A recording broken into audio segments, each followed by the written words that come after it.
Bismillahirrahmanirrahim. Assalamu alaikum and very good morning. First of all, I will congratulate the organizers of this conference for the last 2 days, very good sessions, and the attendance of the conference is also very good. And I'm also thankful that they have invited me on this occasion. The topic which is assigned is a bit lengthy, but actually such topics are discussed in the conferences just to give an idea about the importance of that thing, and later on the students and the other practicing physicians, they learn from their own experience and they consult these guidelines and other things for the management of the patients.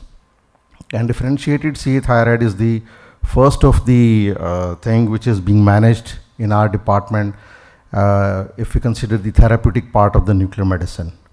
So as I have been given the 15 minutes, I'll try to wrap up the things within the given time, and because in that small time the guidelines cannot be compared at a whole, so I'll focus on two main points for these things.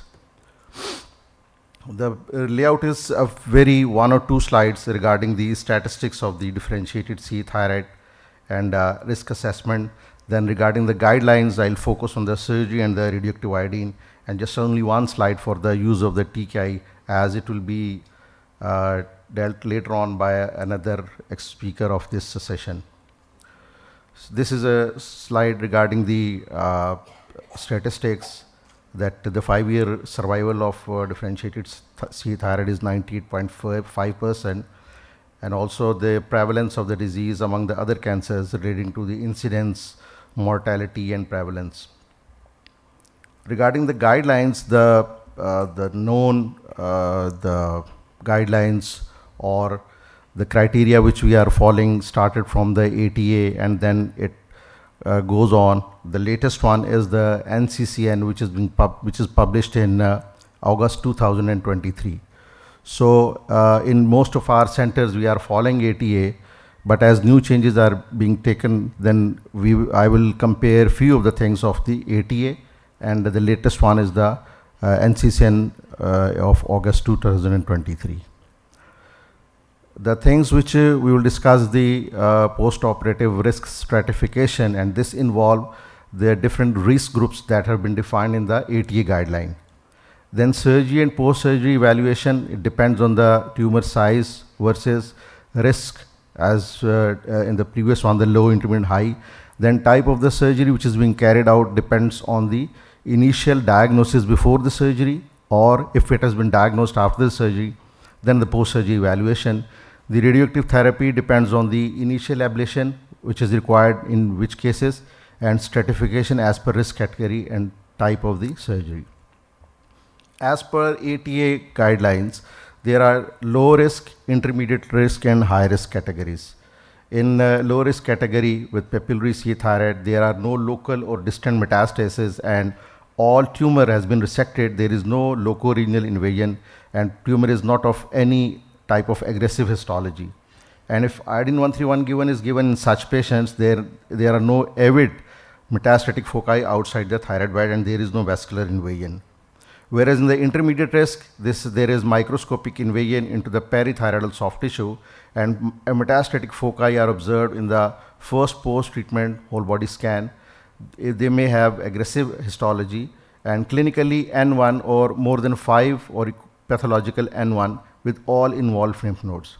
Where in the high risk group, there is macroscopic invasion of the tumor, there is incomplete tumor resection, patient have distant metastasis, and pathologic N1 with any metastatic lymph node, and follicular thyroid cancer with extensive vascular invasion. However, in the NCCN, they use this staging which is proposed in the TNM staging of differentiated CA thyroid and anaplastic carcinoma 2017. According to that, under the age 55 years, there is stage 1, which is dependent on stage 1 and 2, depending on the metastasis only. Whereas on 55 years and older, they are stage 1, 2, 3, we are practicing these stages, and these are dependent upon the T1 and N and M status of the patient. Regarding the surgical management, as far as this latest this NCCN guideline is concerned, if in cases of the papillary CA thyroid, if the diagnosis is confirmed before the surgery, that is FNA is showing the papillary carcinoma or suspicious for papillary carcinoma, then depending on the size, if the size is more than 1 centimeter, then the carrying on the other investigations and all the things, the latest recommendation they have said that the total thyroidectomy should be carried out. However, they said if there is otherwise low risk pathology, that is written in the footnote, then lobectomy without completion may be an appropriate option.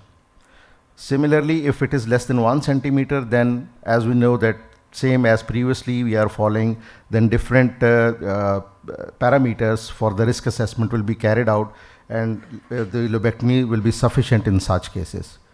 Whereas if a patient has got on FNA, follicular neoplasm, and the Bethesda category 4, even in such cases, the total thyroidectomy is carried out if there is radiographic evidence of the extrathyroidal extension, or perioperatively it is found that there is extrathyroidal extension. In previously, it was said that it is if it tumor size is more than 4 centimeter, then total, but this has been removed from the recent one, and the lobectomy or hysterectomy, this is reserved for such cases in which there is it is encapsulated or and also the angioinvasion is not seen. If in cases of the oncocytic carcinoma, the FNAC, it comes on the FNAC, even in such cases, the main treatment of the surgery is the total thyroidectomy. In cases of the papillary CA thyroid, this is post-lobectomy. If a patient has got diagnosis of the papillary CA thyroid after the surgery, then if nodal metastases are confirmed, then the completion of thyroidectomy is required. Previously, in this group, the poorly differentiated was also placed in this, that any one of the following is present. But now, in cases of the post-lobectomy, the poorly differentiated is placed in this arm, and even in these cases, completion thyroidectomy is recommended. However, in a few cases, if there is disease is around 1 centimeter, disease monitoring can be carried out. In ATA guidelines, they have clear recommendations regarding if malignant cytology is present or there is suspicions of the malignancy, then the surgery is carried out, and total thyroidectomy if along with the suspicion there are certain other factors like clinical risk factors, sonographic features, and possible results for mutational testing. And if there are cases who are cytologically indeterminate nodules on FNAC. In such cases, when surgery is considered, then the recommendation initial recommendation is the lobectomy, followed by the findings on the histopathological sample. However, in the cases of the increased risk for malignancy, total thyroidectomy may be preferred in patients with indeterminate nodules that are cytologically suspicious for malignancy, positive for known mutations, specific for the carcinoma, or larger than 4 centimeter in size. One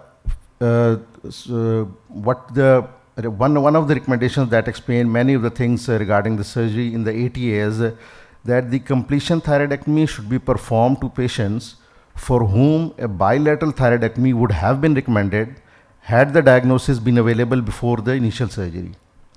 And regarding the central lymph node dissection, that should be included if the lymph nodes are clinically involved. And thyroid lobectomy alone may be sufficient treatment for the low-risk papillary and follicular carcinomas. Then the post-surgical evaluation. If there is no gross residual disease, then the consideration, then the patient will be assessed for the risk assessment and for the other factors.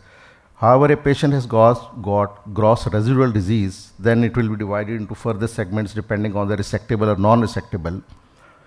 Whatever the arm it is, we see that in all cases we proceed for the radioactive presence or absence of the radioactive iodine uptake. And then the most of the cases, radioactive iodine can be given even if it is absent in the presence of the gross residual disease. In ATA guidelines regarding the decision for the radioactive iodine treatment, this assessment is done after the surgery. If in a case of the low risk DTC, the total thyroidectomy have already been carried out, in such cases, a post-operatively evaluation is done in which there is serum TG levels, diagnostic RAI scanning, ultrasound and other imagings are carried out, and if there is remnant radioactive iodine ablation is not routinely recommended in these cases. However, they have said that if in some center or certain reason it is required, the dose may be 30 millicurie is sufficient for such cases. Whereas in low risk DT cases, if less than total thyroidectomy has already been done, then same evaluation will be carried out, and if these according to these parameters, even in these cases radioactive remnant ablation is not recommended. Then we come to the intermediate risk, and if total thyroidectomy has already been carried out, again the post-operative assessment will be carried out, and on the basis of this, for the remnant ablation, 30 millicurie is generally favored over higher administered activities, and for adjuvant therapy, administered activities above remnant ablation up to 150 millicurie are generally recommended. In cases of the high risk DTC, if total thyroidectomy has carried out and there is no gross residual disease, then after the post-operative evaluation, radioactive iodine should be considered and certain recommendations for the dose of the patients. In NCCN for the radioactive iodine treatment, previously if there is the tumor size that is radioactive iodine is not typically recommended. There are three parts. Radioactive iodine is not typically recommended. Other is the radioactive iodine selectively recommended, and the last is the radioactive iodine typically not recommended, or if any of these present. So number one is not typically recommended. We can see that if it is classical papillary thyroid and the largest primary tumor is less than 2 centimeter, and also the stimulated TG is less than 2 nanogram per ml. This has been added in these recent guidelines, and in case of the cases in which it is typically recommended, the addition is the significant N1B disease and vascular invasion and bulky or more than 5 positive lymph nodes. Whereas in cases in which selectively recommended, there are certain features on the basis of which we will divide it into two parts, that it is not required in patients with classical papillary C thyroid who have T1B and T2 disease, and it is recommended when the combination of individual clinical factors such as extent of the primary tumor, histology, degree of lymphatic invasion, and lymph node metastasis, etc. are present. When we compare the NCCN of 2022 with 2023, there are certain features which have been added in the same groups, that is not typically recommended and recommended. In 2022, in cases of there is a post-operative unstimulated TG. If it is less than 1 nanogram per ml, then it is not recommended. However, they have added the post-operative unstimulated, the same value, or the stimulated TG less than 2 nanogram ml. And in case of this iodine typically recommended, the last one, they have included the significant N1B disease in the newer version and the vascular invasion. Whereas in the middle group, the detectable anti-TG antibodies, this is not present in the recent guidelines, and the post-operative unstimulated TG, the value has been given, that is TG 1 to 10 nanogram per ml. This is the some principles for the radiation and radioactive iodine therapy in these guidelines, in which there are certain doses which have been recommended, that they said that for the remnant ablation, which we have discussed in the previous slides, where remnant ablation is indicated, then 30 to 50 millicurie is sufficient according to these. But there are certain factors, and depending on the different parameters, this can be tailored. The adjuvant therapy, which is 50 to 150 millicurie, this is for higher likelihood of residual disease based on operative pathology or pre-therapy radioiodine scan. Whereas for the treatment of the known disease, the 100 to 200 millicurie is recommended for the proven unresectable or metastatic disease based on pathology or pre-therapy radioiodine scan. In special circumstances, they have mentioned about the pediatric groups and certain other factors. These special circumstances are treating the CNS metastasis and other factors. These are also discussed in these slides. Thank you, Dr. Adnan. अभी आखिरी आपने मुझे बताया था 2 minute अच्छा I had in last 2 slides. I was waiting that you will tell me this. Iodine 131 therapy is not indicated in all cases of DTC. In low risk patients, low dose iodine 131 therapy does not increase the risk of recurrence. Iodine 131 dose must be titrated according to the risk stratification and indication. Strong TSH suppression is not required in all cases during the follow-up. And during follow-up, iodine 131 whole body scan is not mandatory in all cases. And just one slide for that, as I have told that about TKI, that NCCN and the ATA guidelines are more or less same, that it is recommended for the radioiodine refractory and certain other factors. Dr. Asghar will talk about it in detail. So in short, all these guidelines starting from the ATA, this ETA, ESMO, and this NCCN, they all are targeted for the management of the thyroid cancer patients effectively, and we all are learning these things and practicing for the better health and better outcome of the patients. Thank you very much for the patient listening. Assalamu alaikum. My name is Dr. Ijaz from Peenam Cancer Hospital, Faisalabad. So one of your slides mentioned about the mutational testing. My question is, do you do mutational testing in your clinical practice? If yes, then what testing and when? In our clinical practice, in our setup, we have limited testing of BRAF only right now. Previously, we have done few cases of TERT mutation, but right now only BRAF we are doing, but that is also not in routine. So this is due to certain reasons like infrastructure and also the cost. But in the last month, low risk pathology, I have done, I think probably 3 or 4 cases in which one was positive and other was negative for that. Thank you, sir.